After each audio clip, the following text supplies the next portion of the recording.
वशिष्ठ जी बोले हैं राम जी, बड़े बुद्धिमान और शांत भी वही हैं जिन्होंने अपने इंद्रिय रूपी शत्रु जीते हैं, और वही शुरमे हैं, उनको जरा, जन्म और मृत्यु का अभाव है। वही पुरुष उपासना करने योग्य है। वैसे ही पुरुष उपासना करने योग्य है। भगवान का तो काल्पनिक चित्र किसी ने बनाया, लेकिन भगवान जहाँ अपनी महिमा में प्रकट हुए वे पुरुष तो साक्षात हमारे पास है। वे उपासना करने योग्य है, पूजने योग्य है। कठवली उपनिषद में आता है,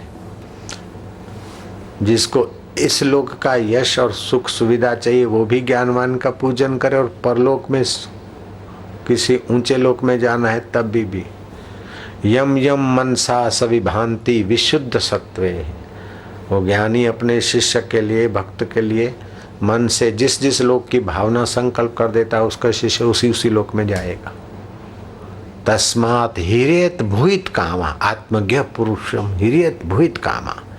अपनी कामना पूर्ण करने के लिए आत्मज्ञानी पुरुष पूजन करे, अर्चन करे, उपासना करे। लेकिन हम तो कहते कि आत्मज्ञानी पुरुष का पूजन अर्चन करो, ये तो ठीक, लेकिन आप ही आत्मज्ञानी हो जाओ, मेरा उधर ज्यादा ध्यान है। घुमा फिरा कर हमारा प्रयत्न उधर ही रहता है। हे राम जी, ज्ञानवान उस उत्तम पद में विराजता है जिसकी अपेक्षा से चंद्रमा और सूर्य पाताल में भासते हैं। इतना व्यापक, इतना ऊंचाई में उसकी चेतना व्याप रहती है कि चंद्रमा और सूर्य भी पाताल में, इतना ज्ञानी उत्तम पद में, ऊंचे में होता है। ये वशिष्ठ जी कह रहे हैं किसको? कि राम जी को बता रहे हैं, जो विनोद में मजाक में भी झूठ नहीं बोलते थे। ऐसे सत्यनिष्ठ राम जी के आगे उपदेश देना कोई साधारण गुरु का काम नहीं है, और राम जी कोई ऐरे गहरे को गुरु नहीं बनाते। अपने से कई गुना ऊंचे होते, वहीं मत्था टिकता है। गुरु का स्थान कोई ऐरा गहरा नहीं ले सकता। गुरु की जगह ऐसा वैसा नहीं भर सकता है। कितनी भी सत्ता का हो, कितनी भी चतुराई का ढोल पीटे, फिर भी गुरु के लिए जो हृदय में जगह है, गुरु के सिंहासन पर किसी को बिठाया थोड़ी जाता है, कोई बैठ ही नहीं सकता। हे राम जी, तृणवत जानकर जिसने जगत को त्याग दिया है और सदा आत्म तत्व में स्थित है, उनको किसकी उपमा दीजिए? तृणवत समझ के जगत के सत्यता को त्याग दिया चित्त से, और सदैव आत्मस्थिति है, लेता देता, खाता पीता, करता कराता, फिर भी अपने शुद्ध बुद्ध स्वरूप में रहता है। उस महापुरुष को किसकी उपमा दीजिए? अष्टावक्र कहते हैं जनक को, तस्य तुलना के न जायते। उस ब्रह्मवेता की तुलना किससे करोगे जनक? हे राम जी, उस ईश्वर आत्मा को कौन तोल सकता है? जब दूसरे उसके समान कोई हो तब तो तोले। उस ईश्वर आत्मा ब्रह्मवेता को कौन तोल सकता है? किससे तोलोगे? उसके समान कोई बाट हो तभी तो तोलोगे। हे राम जी, जितने भी तेजस्वी बलवान हैं उन सबों में तत्ववेत्ता सर्वोत्तम है। तेजस्वी, बलवान, यशस्वी, बुद्धिमान जितने भी धरती पे, उन सब से ब्रह्मज्ञानी सबसे ऊंचे।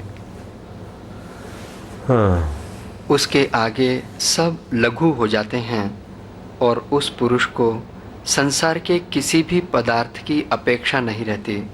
उसके आगे सब लघु हो जाते हैं। जैसे कीड़ी से मकोड़ा बड़ा है, मकोड़ा से चूहा बड़ा है, चूहा से कबूतर बड़ा है, कबूतर से फलाना पक्षी बड़ा है, उससे फलाना ढोर बड़ा है, सबसे बड़ा हाथी है। लेकिन सुमेरु पर्वत के आगे हाथी भी लघु हो जाता है। ऐसे कारकुन से बड़ा तहसीलदार है, तहसीलदार से IAS ऑफिसर है, इससे सचिव बड़ा है, सचिव से मंत्री बड़ा है, मंत्री से मुख्यमंत्री बड़ा है, मुख्यमंत्री से प्राइम मिनिस्टर, राष्ट्रपति बड़े हैं, राष्ट्रपतियों से भी, और सारे विश्व का कोई बड़ा राजा बन जाए वो बड़ा है वो। लेकिन उन सब से बड़ा है इंद्र। लेकिन इंद्र रूपी हाथी भी ब्रह्मवेता के आगे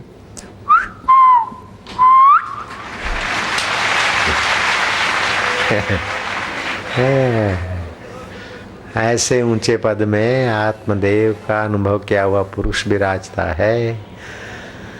तीन टूक कौपीन की भाजी बिना लूण। बाहर से तो लगे कौपीन में 3 ठिकड़े हैं और बोले इंद्र से भी बड़ा है, ये कैसे? सुन ले, 3 टूक कौपीन की भाजी बिना लूण। बाहर से तो ऐसे हालत में भी हो, फिर भी हृदय में आत्म अनुभव है तो इंद्र उसके आगे कोई माना नहीं रखता। 3 टूक कौपीन की भाजी बिना लूण, तुलसी हृदय रघुबीर बसे तो इंद्र बापड़ा कौन। इंद्र भी ज्ञानी की नजर में बेचारा भासता है, दया का पात्र, तो औरों की क्या वार्ता करो। हे राम जी, जैसे सूर्य के उदय हुए सूर्यमुखी कमल प्रफुल्लित हो आते हैं, तैसे ही वह पुरुष पूर्णिमा के चंद्रमावत दैवी गुणों से शोभायमान हो जाता है। बहुत कहने से क्या है, ज्ञात ज्ञेय पुरुष आकाशवत हो जाता है। वह न उदय होता है और न कभी अस्त होता है। विचार करके जिसने आत्म तत्व को जाना है, वह उस पद को प्राप्त होता है जहाँ ब्रह्मा, विष्णु और रुद्र स्थित होते हैं। है ब्रह्मा, विष्णु और रुद्र जिस आत्म पद में स्थित है, उसी पद में वो ज्ञानवान स्थित होता है। इक्वल ब्रह्मा, विष्णु, महेश।